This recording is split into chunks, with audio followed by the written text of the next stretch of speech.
नमस्कार मंडळी. काडसिद्धेश्वर मठ परळी विद्यार्थ्यांसाठी आश्रमशाळा कशी आहे, चला तर मग आज जाणून घेऊया. माझे नाव सोमप्रदीप जवळ, गाव बेलमाची, इयत्ता 7वी. आम्ही इथे 16 विद्यार्थी आहेत. ह्या आश्रमाचे नाव सिद्धगिरी आनंद आश्रम परळी मठ. इथं आम्हाला सकाळी पहाटे 5 वाजता उठवतात व 5:30 वाजता काकड आरती होते. 5:30 ते 6:30 काकड आरती, 6:30 ते 7:30 आमचा व्यायाम असतो. नंतर आमची स्वच्छता होती. स्वच्छता झाल्यावर आंघोळ झाल्यावर अभ्यास. नंतर परत एक भजन असतं. भजन झाल्यावर जेवण. मग शाळेची पूर्ण तयारी. मग आम्ही शाळेत जातो. शाळेतनं आल्यावर परत आम्हाला उपहार असतो. उपहार झाल्यावर आम्ही मैदानी खेळ खेळतो. नंतर परत अभ्यासाला शिकवतं कोण? आम्हाला इथे जाधव ज्ञानदेव भाऊ जाधव शाळा आमची खाली. शाळा खाली. तर इथं आम्ही अभ्यास मग खेळून झाल्यावर अभ्यास करतो. आणि शाळेला तिथे फी घेतात का तुमच्या? नाही. फी नाही ना, विदाउट फीचं तुम्हाला किती पर्यंत शिकवणार? 5वी ते 10वी. 10वी पर्यंत शिकवणार. हां. तुम्हाला सर्व खर्च फ्री आहे ना इथे? हां. सर्व वस्तू. आणि तुझं गाव कोणचं? बेलमाची, म्हणजे कुठं आलं ते? वाई तालुक्यात. वाई नाही. तुझं? कोल्हापूरचं आहे. बरं. बाकी सगळे कुठले आहेत सगळे? दोघं जण कोल्हापूरचे आहेत.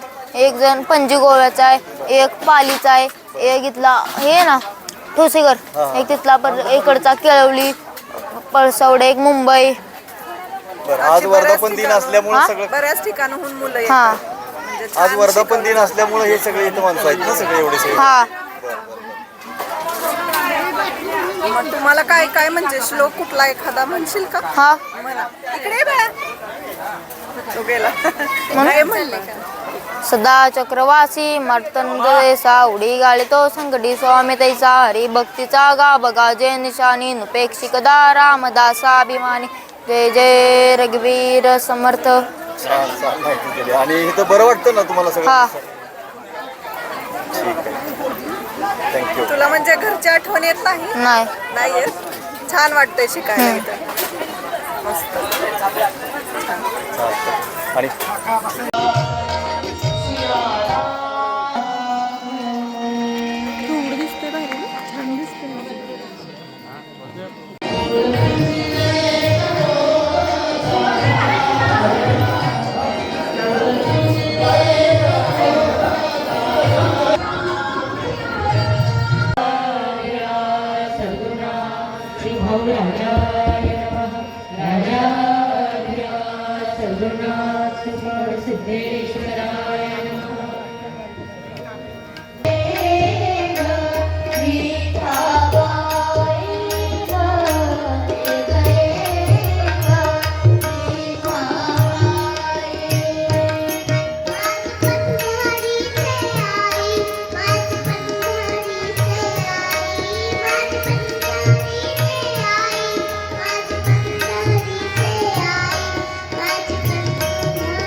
सिद्धरामेश्वराय राजाधिराज सद्गुरुनाथ श्री भावराजाय राजाधिराज सद्गुरुनाथ श्री काडसिद्धेश्वराय नमः. यं शैवः समुपासते शिव इति ब्रह्मेति वेदान्तिनं बौद्धा बुद्ध इति प्रमाणपटवः कर्तेति नैयायिको अर्हन्नित्यति जैनशासनरता कर्मेति मीमांसको स्वयं विदधातु यो वाञ्छितफलं त्रैलोक्यनाथो विभुः त्रैलोक्यनाथो विभुः. ओम शांति शांति शांति. आदरणीय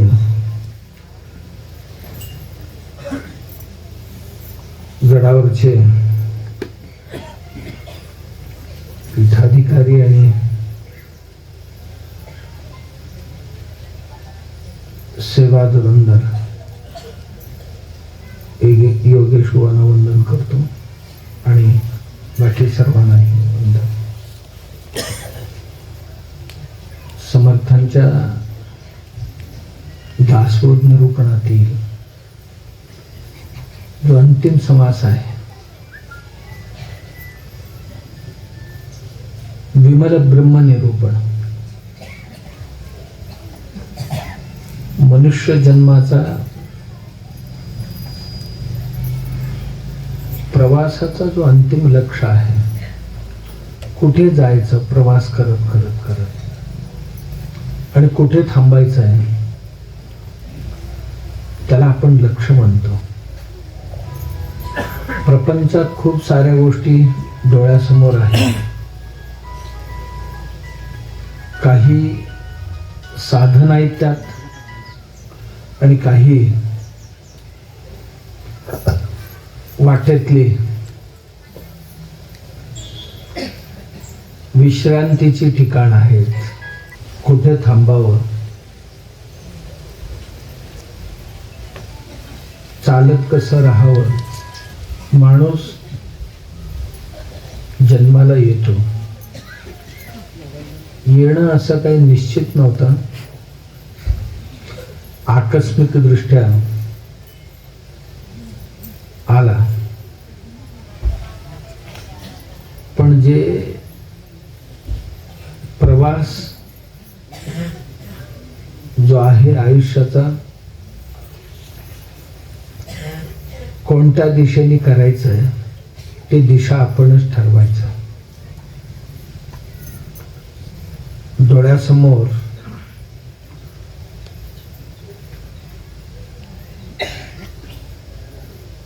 जी लक्ष्य आहेत, जिथे पोचल्याने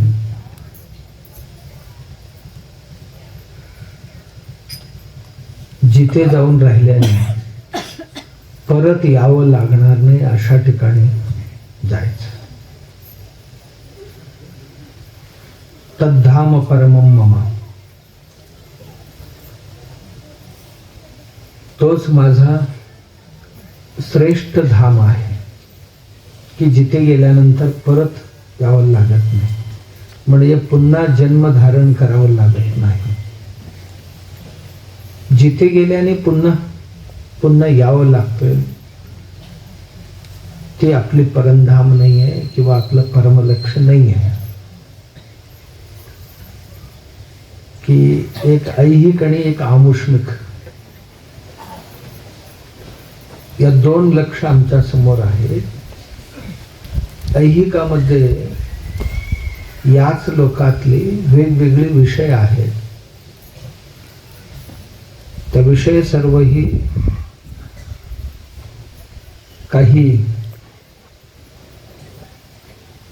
अवधीन करता सुख देणारी आहे. दुसरं एक धाम आपला आहे, तो शाश्वत सुख देणार आहे. जी मिळाल्यानंतर पुन्हा एकदा ते परत मिळवावा अशी काही आवश्यकता राहत नाही. ती मिळाल्यानंतर कधी कमी होत नाही, झिजत नाही.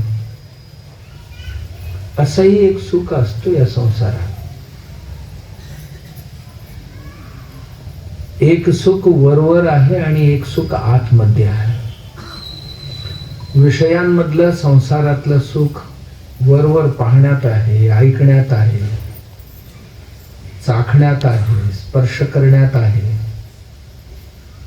वरवरच भेटते. परंतु दुसरं एक आहे, दृश्यमान हे जे प्रपंच आहे याला आधार होऊन आतमध्ये विराजमान आहे.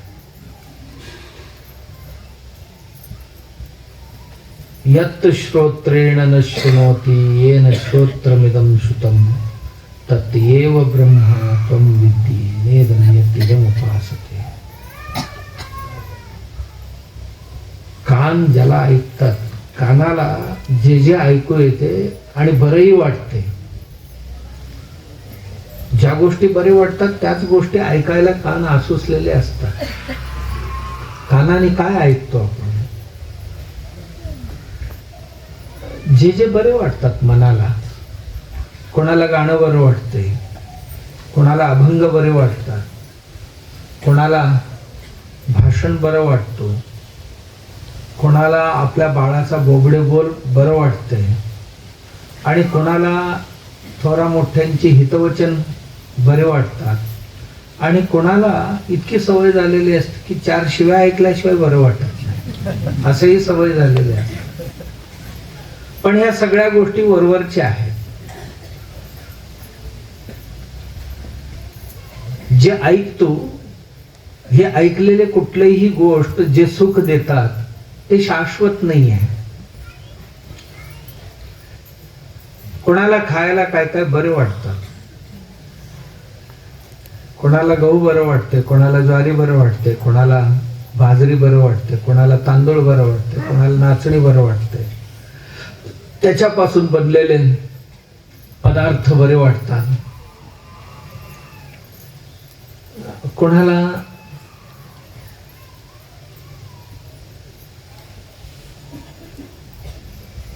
ह्याच्यापेक्षा वेगळं एक असतो ते बरं वाटते खाण्यामध्ये, ज्याला तिखट म्हणतात लोक.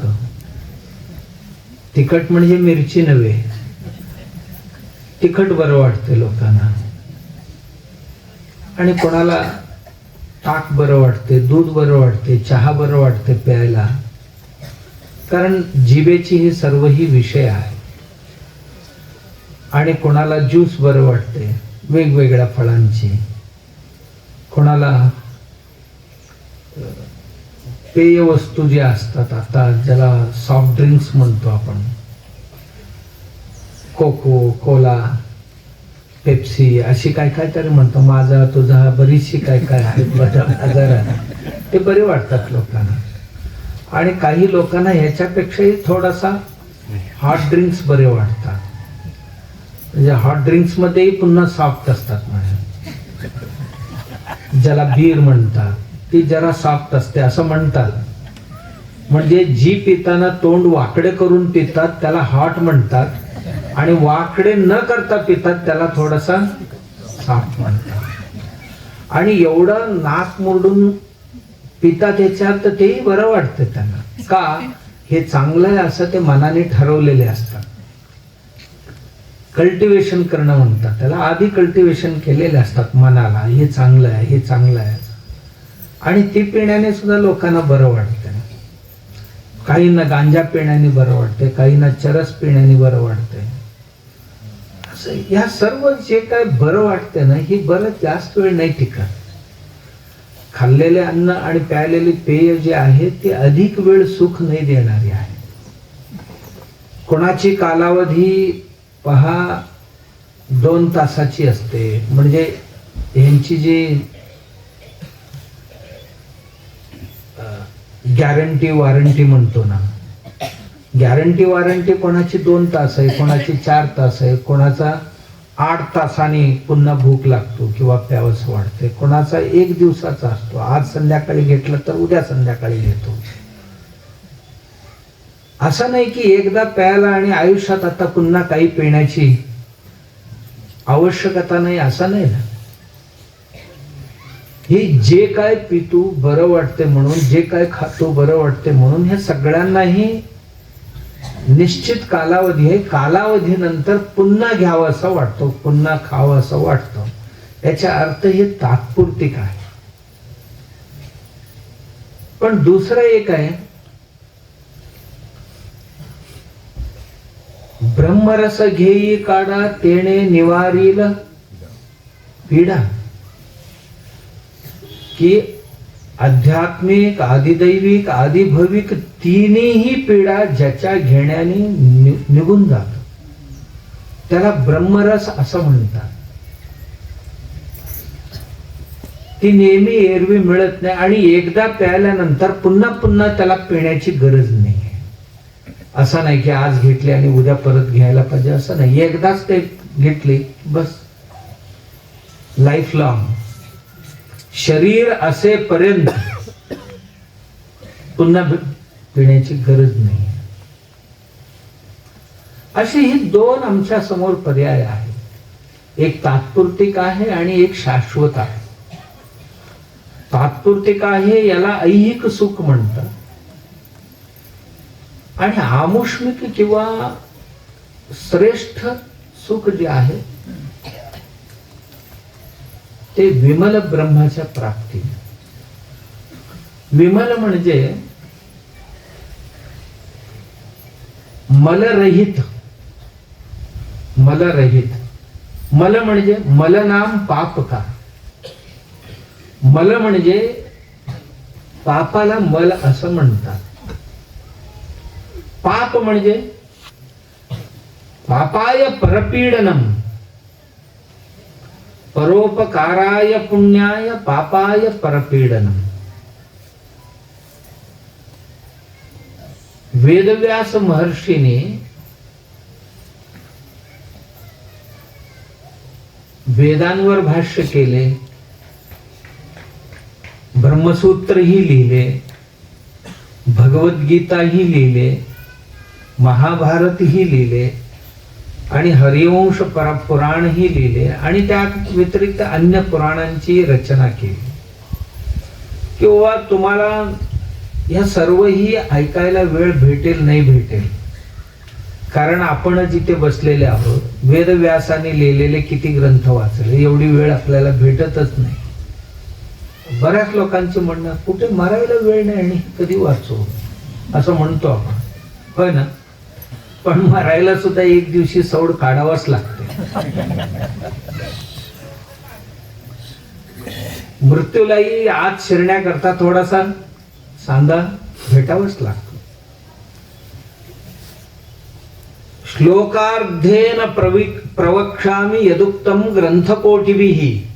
हे सर्वही वाचायला होईल नाही होईल आणि अंततः वेदव्यास म्हणाले श्लोकार्धेन प्रवक्ष्यामि यदुक्तम ग्रंथकोटिभिः. मी अर्धा श्लोकामध्ये करोडो ग्रंथांचा सार सांगतो अशी प्रतिज्ञा करतात. श्लोकार्धेन प्रवक्ष्यामि, अर्धा श्लोकात मी सांगतो तुम्हाला. यद उक्तम ग्रंथकोटिभिः, करोडो ग्रंथांमध्ये जे जे सांगितलेले आहे ना त्याचा सार मी अर्धा वाक्यात सांगतो. कुठलं? परोपकाराय पुण्याय पापाय परपीडनम. आयुष्यात ही अर्धा श्लोक लक्षात ठेवले की बस बाकी काही लागत नाही. परोपकार करणं हेच पुण्य आहे आणि दुसऱ्यांना त्रास देणे हेच पाप आहे. एवढंच. मग काय करावं ज्यांच्या त्याने ठरवावं, कारण जे करेल ते भरेल. जो करतो तो भरतो, भरावाच लागतो. तर समर्थांचं म्हणणं आहे की माणसांचं जीवनाचा अंतिम लक्ष्य जे आहे ती विमल ब्रह्म प्राप्ती. मलरहित, पापरहित. पाप वाणीतली असेल, शरीराने केलेले असेल आणि मनाने केलेले पाप असतील. पाप अनेक प्रकारे करू शकतो आपण. शरीराने पाप करतो. शरीराने, माझ्या हाताने अनेक प्रकारचे पाप होतात. कोणाला तरी जाता जाता तोडवलं तरी सुद्धा पाप होतं. कोणाकोणाला मुस्काट्याला लावले तरी पाप होतो. कोणाचा हिसकावून घेतला तरी पाप होतो. कोणाचा पाय तरी तोडफोड केला तरी पाप होतो. म्हणजे दुसऱ्यांना त्रास होईल असं कोणतंही कार्य माझ्या हातून मी केला तर ते पाप. त्याचप्रमाणे माझ्या वाणीने मुखातून बाहेर पडणारी शब्द दुसऱ्यांचे अहित निर्माण करत असतील तर ते निश्चितच पाप माझ्यासाठी संग्रह करत राहतात. माझ्या मुखातून जे शब्द बाहेर पडले, ही शब्द जर कोणाला तरी भेदणारी असतील, कोणाला तरी छेदणारी असतील, पीडा देणारी असतील शब्द, आपण मुबलक शब्द उच्चार करतो दिवसभर, याचा परिणाम काय होणार आहे कधीही विचार करत नाही. आपण इतकं बोलतो, जाता जाता सहज बोलत असतो कोणालाही, पण या जगात बघा काही टाकलेले वाया जात नाही, ती व्याजासहित परत माझ्याकडे येणार आहे. अंधस्य पुत्र हा अंधहा, आंधळ्याचा मुलगा आंधळा एवढीच बोलली द्रौपदी, पण परिणाम काय झाला? म्हणजे 4 माणसात माझा अपमान केला तुम्ही, तर मी 4000 माणसात अपमान करेन, तिथपर्यंत गेला ना तो व्याजासहित. मी बोललेले 2 अपशब्द जे आहेत, व्याजाने इतकी त्यांची व्याप्ती वाढली की ते सर्व घेऊन भर सभेत आले ते शब्द आणि आपला अपमान केला. म्हणून मुखातून जाणारे शब्द जे आहेत ते कोणालाही दुखवत असतील तर ते दुःख मला परत येणारच आहे, कुठेही जाणार नाही. म्हणून बोलताना फार विचार करून बोलावं कोणी. मग मुलांना बोला, वडीलधाऱ्यांना बोला, समवयस्कांना बोला, कोणालाही बोलू आपण, पण जे बोलतो ना बाबा त्याच्यात नम्रता असायला पाहिजे, अन्यांचं हित असायला पाहिजे, कुतर्क कधीही असता कामा नये, अपशब्द कधीही त्यात प्रकट होता कामा नये, आणि अर्थ अचलित असायला पाहिजे, अर्थ द्वंद्व नसायला पाहिजे, त्यात द्वंद्वार्थ नसायला पाहिजे, आणि शुद्ध बुद्ध भावनांची आणि कुठल्याही वाईट हेतू नसलेले शब्द असायला पाहिजे. आणि याचा प्रयत्न करायचा की माझ्या मुखातनं आज 4 चाहडी नसायला पाहिजे, चुगली नसायला पाहिजे, त्यात असे शब्द उच्चार करणं काही शक्य नाहीये का?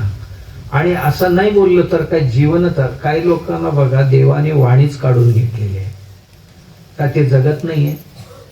जगतात ना. नशिबाने देवाने आपल्याला वाणी दिलेली वाणीचा सदुपयोग करणं ब्रह्मप्राप्तीचा हे एक उपाय आहे. कारण निर्मलता तिथून येणार, जिथे निर्मलता आहे तिथेच निर्मलता येणार.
काय ग काय ग काय खाती